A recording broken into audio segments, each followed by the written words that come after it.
산상수훈과 공동체 정신이라는 제목으로 여러분들하고 생각을 좀 나눠보려고 그래요. 인류의 그 미래에 대해서 기본적으로 그러니까 두 가지 입장이 있는 것 같아요. 긍정적이다, 이제 발전할 거다, 좋아질 거다, 그러니까 희망적으로 보는 입장하고 비판적으로 보는 그런 두 입장이 있습니다. 그래서 일단 그 긍정적으로 보는 사람의 대표 주자로는 아마 유발 하라리를 꼽을 것 같아요. 얼마 전에 이제 그 호모데우스를 써가지고 굉장히 선풍적인 그 인기를 얻었죠. 이 사람이 이제 옥스퍼드 대학에서 중세 전쟁사로 박사학위를 받았고요.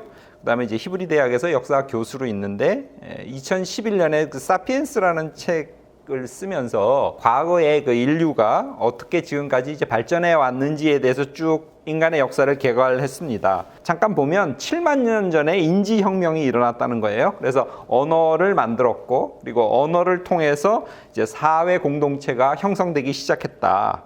그리고 이제 12,000년 전에 농업혁명이 일어나서 이제 수렵사회에서 농업경제사회로 이렇게 넘어갔고, 인구가 폭발적으로 늘고 사람들이 이제 사회생활을 하기 시작했다. 그리고 종교와 계급과 권력이라고 하는 이 사람은 이제 그걸 다 허구라 그래요.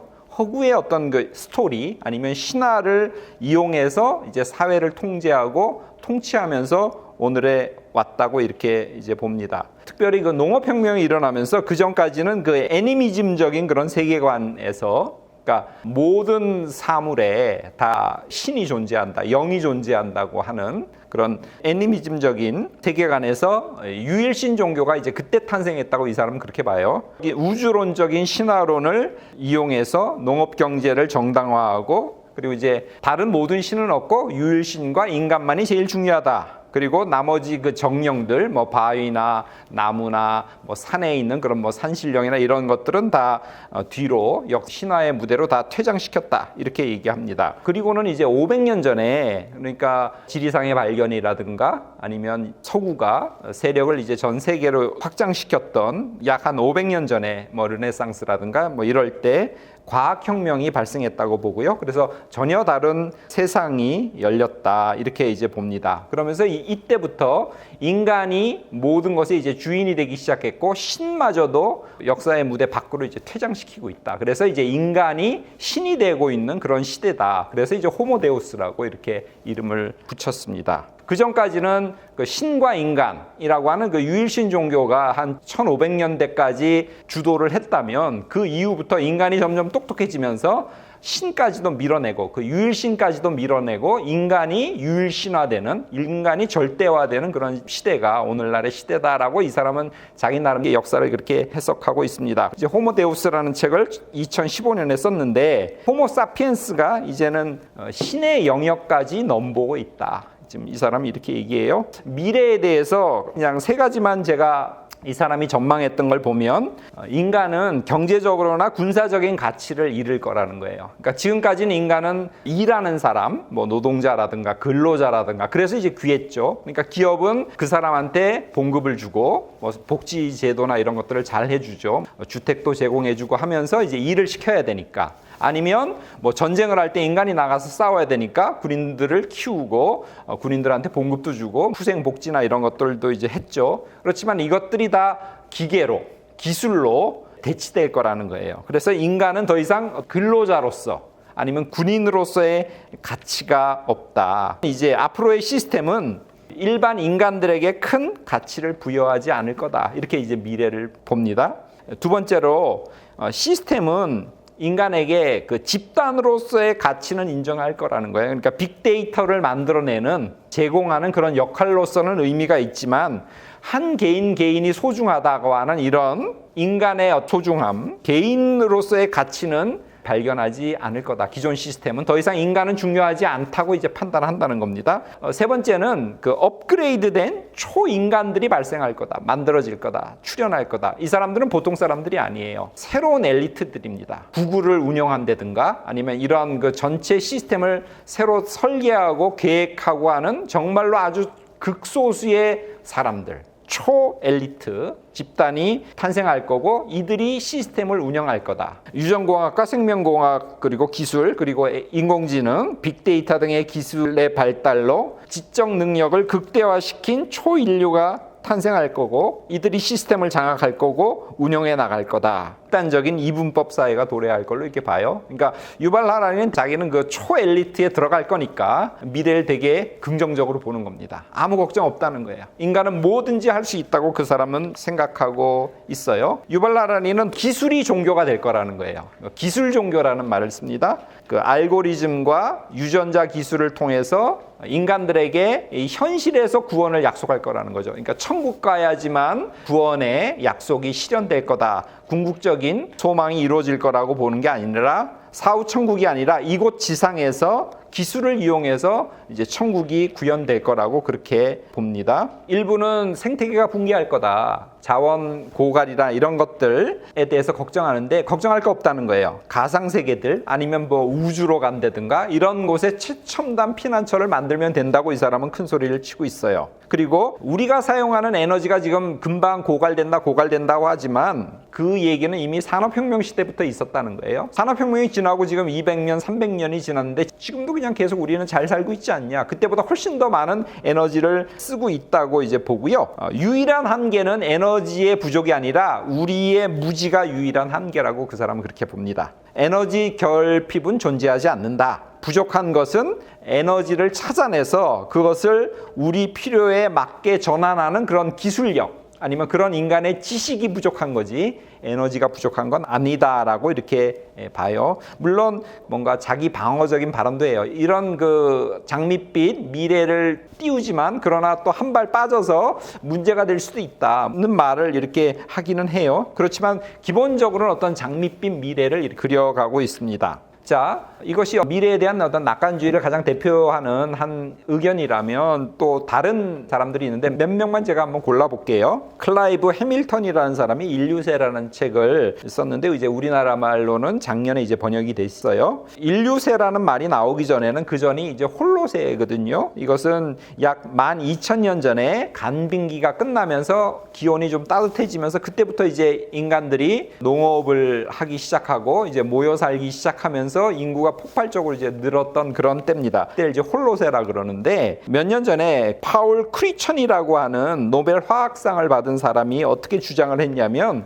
인류의 활동으로 이 지구의 모든 거대한 지형이 완전히 변했다는 거예요. 거대한 댐을 쌓다든가 아니면 해안을 매립해가지고 완전히 이제 지도가 바뀌었다는 거죠. 그래서 이제는 홀로세라 그러지 말고 인간세라고 하자. 그 말을 했어요. 1995년에 했는데 그 의견이 국제위원회에서 받아들여가지고 2016년에 그래 이제 인류세라는 말을 어떤 표준적인 그런 용어로 쓰자고 이렇게 공인을 받아서 요즘은 무슨 세냐 그럴 때 요즘은 이제 인류세라 그래요. 인류가 이 지구의 모든 지형이나 이런 지질적인 모든 구조를 이제 바꿀 만큼 인간의 어떤 활동이 지대하다 그래서 이제 인류세라는 말을 쓰는데 지금까지 생물종이 75% 이상 멸종하게 만든 급작스러운 지층 변화가 5번 일어났다는 거예요. 그런데 이제 인간의 활동으로 말미암아 이제 6번째 이 급작스러운 대멸종이 지금 일어나는 거 아닌가라고 하는 우려를 하고 있습니다. 해밀턴은 뭐라고 진단하냐면 오늘날의 가장 큰 비극은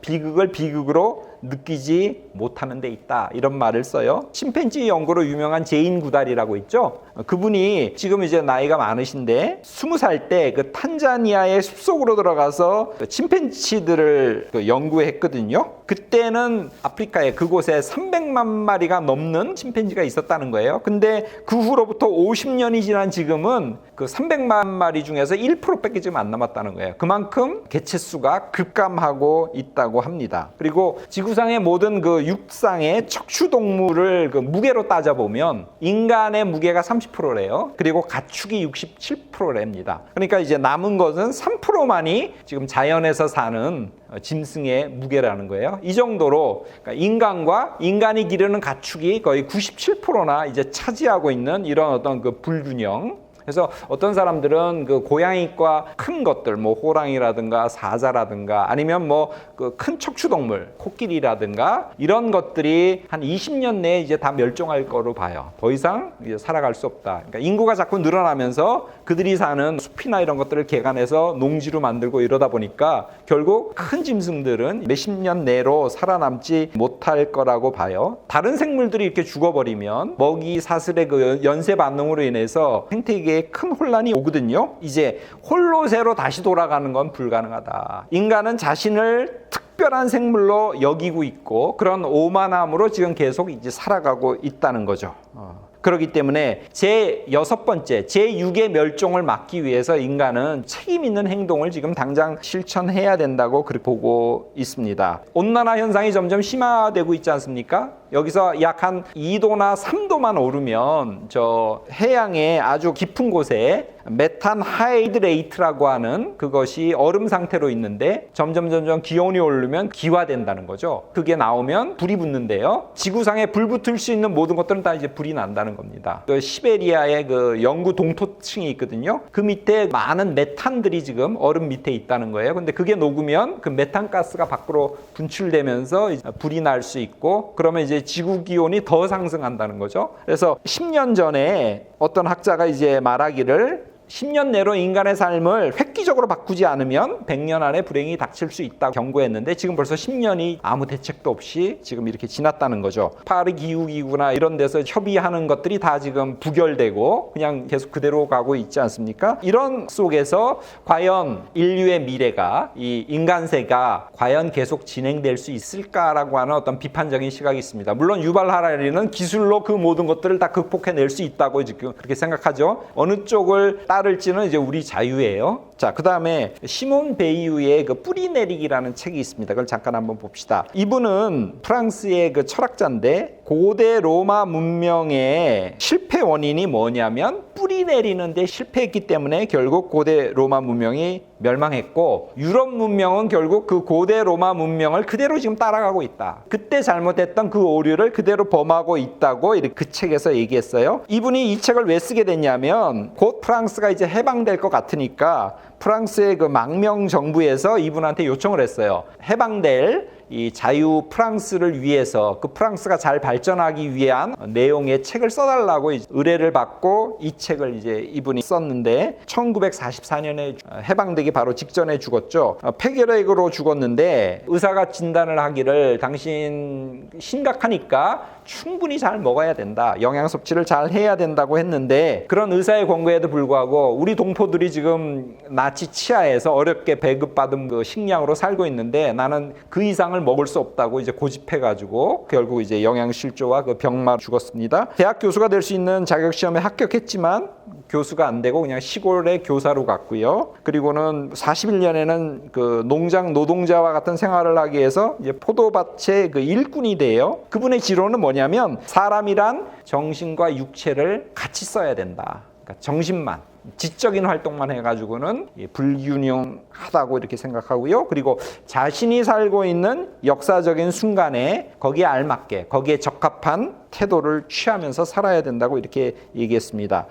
시몬 베이유는 그 책에서 로마로 인한 그 세계의 손상이라고 하는 표현을 썼어요. 로마 제국의 손이 닿기만 하면 그 닿는 곳은 다 망가졌다는 거예요. 다 착취하고 인간들을 다 노예로 삼고 로마는 이제 거대한 전쟁 기계라는 거죠. 그래서 계속 전쟁을 통해서 물건을 뺏고 사람들을 노예로 만들고 그 노예들을 부리면서 이제 살아가는 그런 문명이 결국 약탈 문명이 로마 문명이고 그것이 멈춰지는 순간 로마는 결국 멸망할 수밖에 없다는 거죠. 로마의 손이 닿기만 하면 모조리 더럽혀지고 부패하고 인간다운 삶이 좌절될 수밖에 없었다. 그래서 로마는 뿌리 내리기에 실패했고 사람들은 그 치하에서 그 뿌리가 잘려진 삶을 강요됐기 때문에 사람들은 그 국가에 대해서 충성심이 있을 수가 없었고 그리고 그 공동체의 토대가 끊임없이 파괴되었다. 그래서 문명의 근원적인 소외와 타락이 계속 심화되었던 것이 로마 제국의 역사다. 그러한 로마 제국의 오류를 이 근대의 서구 국가들이 그대로 지금 답습하고 있다고 그렇게 이야기를 하고 있습니다. 로마는 교만에 기초한 문명 그리고 군사주의, 제국주의를 기반으로 한 쉴 새 없는 정복을 일삼았고요. 그 과정에서 인간으로서의 한계를 망각한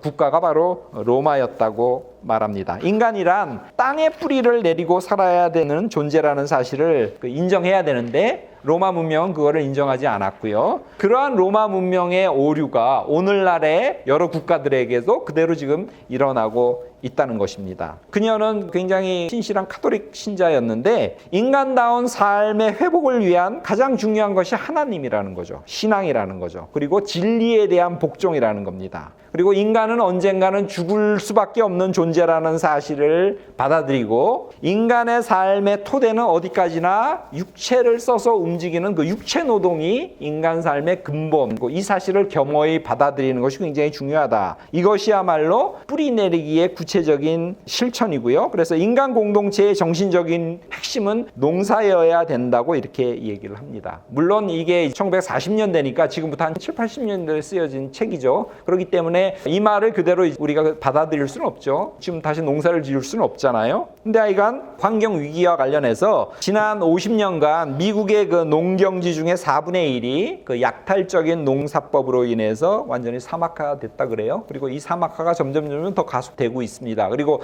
전 세계의 농지가 계속 더 사막화되고 있어요. 자, 이러한 문명이 과연 얼만큼 오래 가야 될지, 그리고 시몬 베이유는 그 문명의 기초가 농사여야 된다고 그렇게 이야기를 합니다. 또 하나 지적할 것은 그 전 지구적인 현상으로서 부채가 급증하고 있습니다. 미국이 지금부터 한 10년 전이죠. 오바마가 집권하기까지 약 한 10조 달러의 부채가 생겼어요. 근데 그때부터 지금 한 10년 지났는데 다시 10조 아니면 12조 달러의 빚이 생겼어요. 약 200년 동안 쌓았던 빚을 약 10년 만에 다시 더블로 더 많이 지었습니다. 계속 돈을 찍어내지 않으면 국가가 돌아가지 않을 지경으로 지금 미국 경제가 이제 그렇게 됐죠. 미국뿐만 아니라 중국도 그렇고요. 빚이 전 세계적으로 급증하고 있죠. 우리나라도 그렇고요. 전 세계가 지금 리먼 브러더스 사건 이후로 계속 빚에 의해서 지금 운영되고 있는 그 현실이고요. 결국 이 빚을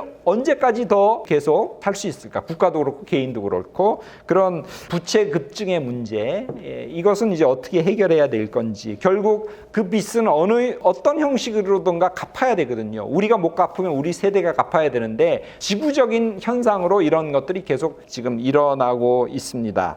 그다음에 또 하나 지적할 건 그 성장 중독 현상. 그리고 이제 정말로 자아를 실현하는 일을 할 수 있는 그런 좋은 직업들이 점점 없어지고 있죠. 그냥 먹고 살기 위해서 내가 싫지만 어쩔 수 없이 9시부터 저녁 5시까지 매여서 하는 일들, 그나마 그 일자리라도 대기업이고 정규직이라면 그게 어디냐, 잘 됐다고 이렇게 축하해주는 그런 상황이지 않습니까? 계속 끊임없이 성장해야지만 이 사회가, 이 경제가 지금 돌아가는 그런 시스템이 됐죠. 그런데 점점 덩치가 커지는 이 경제 규모가 언제까지 계속 더 성장할 수 있을지. 사람들이 필요한 건 대부분 다 가졌잖아요. 근데 성장을 하려면 더 뭔가를 사줘야 되는데 쓸데없는 것까지도 수요로 만들어서 계속 지금 팔고 있죠. 그런데 이것이 언제까지 더 계속될 수 있냐는 거죠.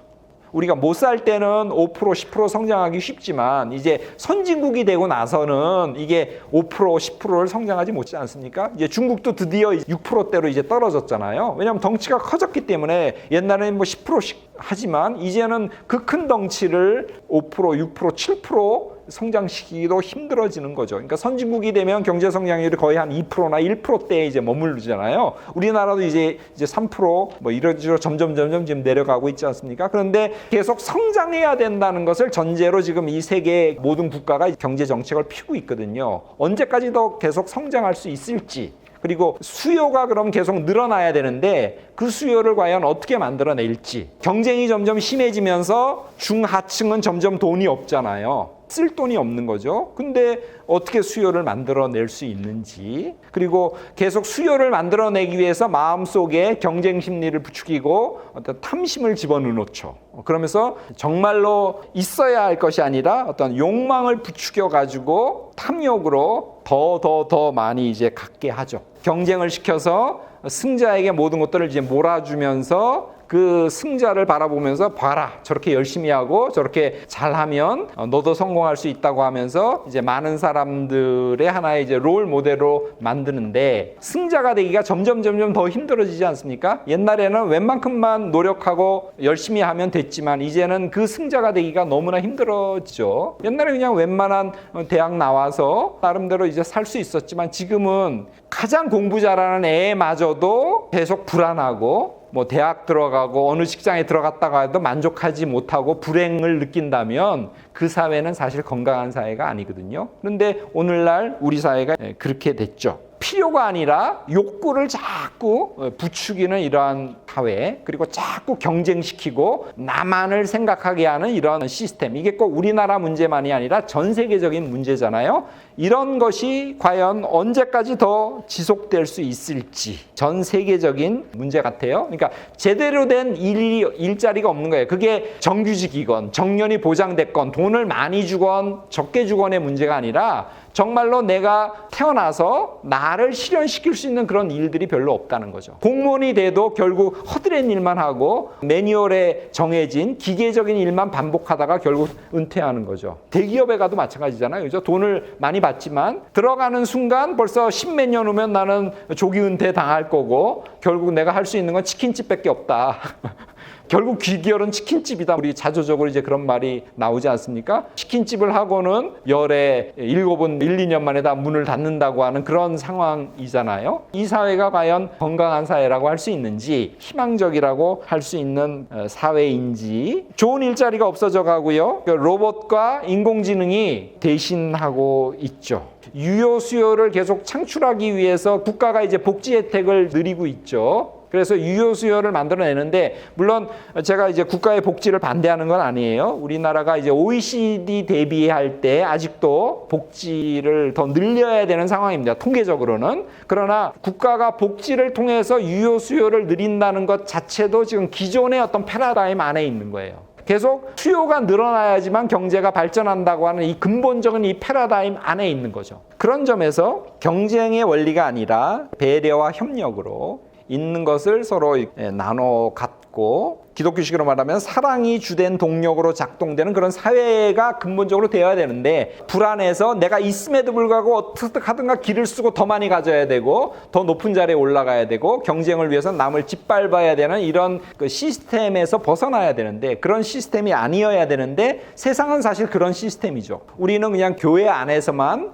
사랑을 얘기하지만, 그러나 교인들은 그 시스템 안에서 살아남아야 되는 이런 그 상황 속에서 우리가 할 수 있는 영역이 너무 지금 제한되어 있는 게 아닌가 하는 그런 생각이 듭니다. 사랑이 주된 동력의 사회를 만들어야 되는데, 그래서 서로 협력하고 경쟁과 분열이 아니라, 그리고 자기중심적인 사고, 이런 것들이 어떻게 보면 가장 사탄적인, 가장 악마적인 그런 사고거든요. 오늘날의 가장 큰 바알세불이 바로 그런 거죠. 계속 경쟁하고 남을 짓밟아야지만 내가 살 수 있고, 그리고 내 이익을 무조건 확보해야지만 되는 그런 사회, 그리고 그렇게 살지 않을 수 없는 그런 우리의 현실이지 않습니까? 이런 속에서 우리 혼자는 불가능하다. 서로 함께 연대하는 선한 영적인 공동체가 필요하고요. 그런 것이 우리 전통적인 용어를 비르자면 교회가 아닌가 생각해요. 그래서 우리가 다 교회를 지금 다 인도하고 계시지 않습니까? 그러면 어떤 교회가 돼야 될 건가라고 하면서 이제 산상수훈하고 한번 연결을 시켜봤습니다.